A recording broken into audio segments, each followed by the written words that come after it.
Yeah, I think that might have something to do, if I may philosophize, to do with the fact that the campaign in the current StarCraft 2 was Terran, and that many new players who may not have played Brood War, not done so for a long time, simply took to what they learned from first sight and started playing Terran. I believe Terran is in a majority on many of the servers, and Zerg is a bit,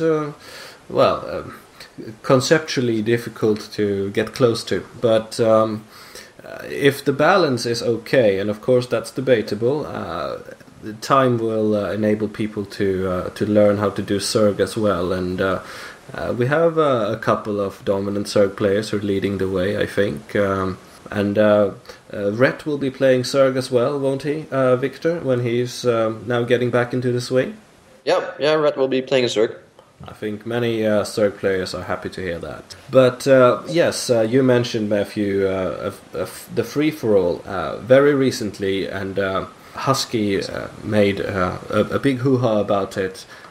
There was a big Team Liquid free-for-all. I was recently brought onto YouTube, and people who are watching this interview right now are watching that game in the background.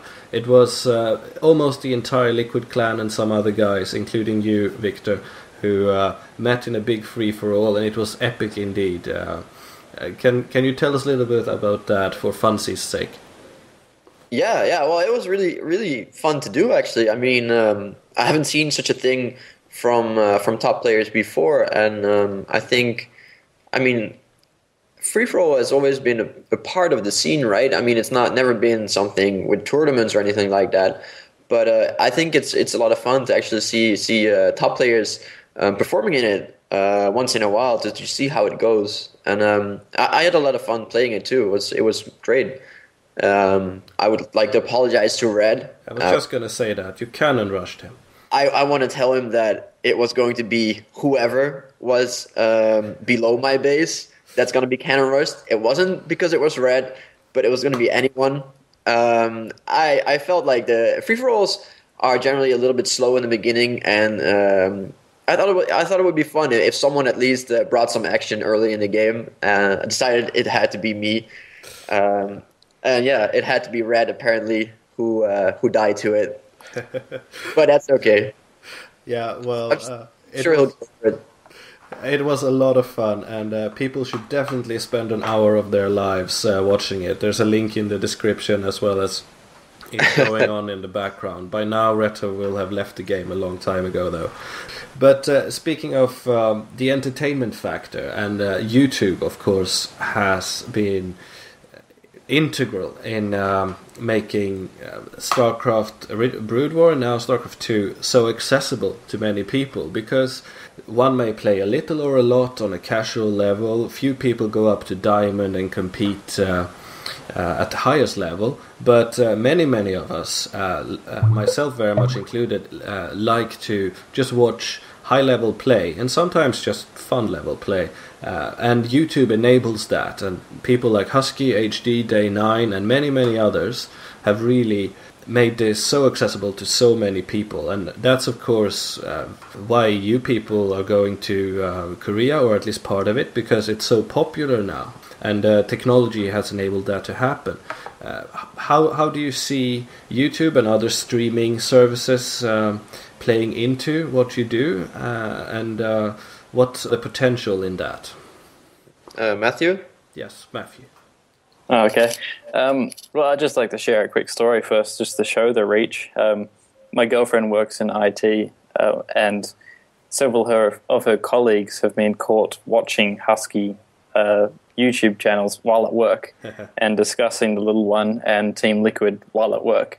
So it's just such a broad appeal now via those channels. It's absolutely insane to think that someone completely unrelated from the scene who isn't a Team Liquid visitor or anything like that is aware of the players and supports the players and loves all the commentaries that are done. I think that's absolutely amazing.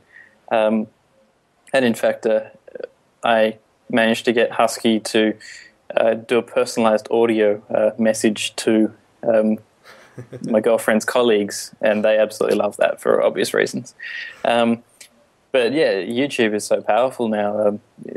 I'm not sure how many views the free-for-all's had. I think it's now upwards of 180,000 for part 1. And this is less than 24 hours after it was released. So, the marketing for Team Liquid and then obviously for myself via Team Liquid is enormous.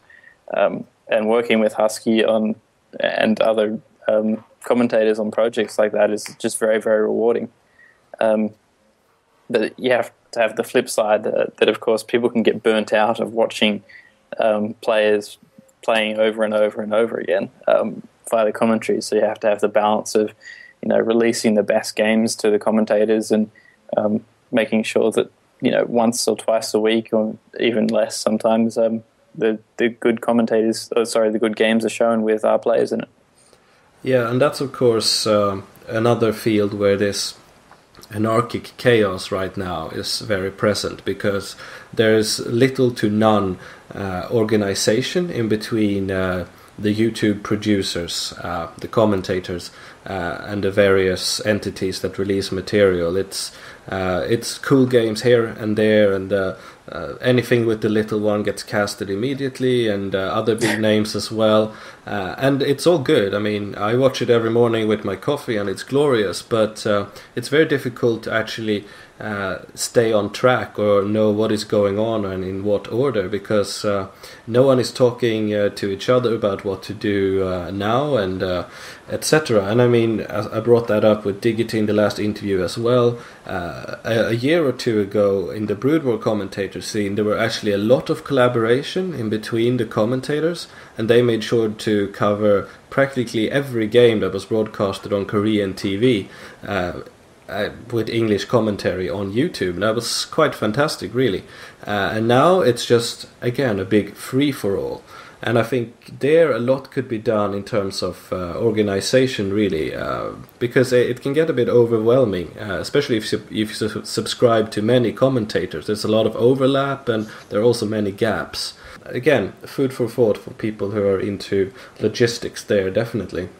But turning back to the game for a while, Victor, the current state of the game, the balance, where it's heading. I mean, you play at the highest level, and your players most definitely do. Are there any current balance issues or things you'd like to see addressed, or in terms of skill? How's the meta game, so to speak, that good old expression, looking?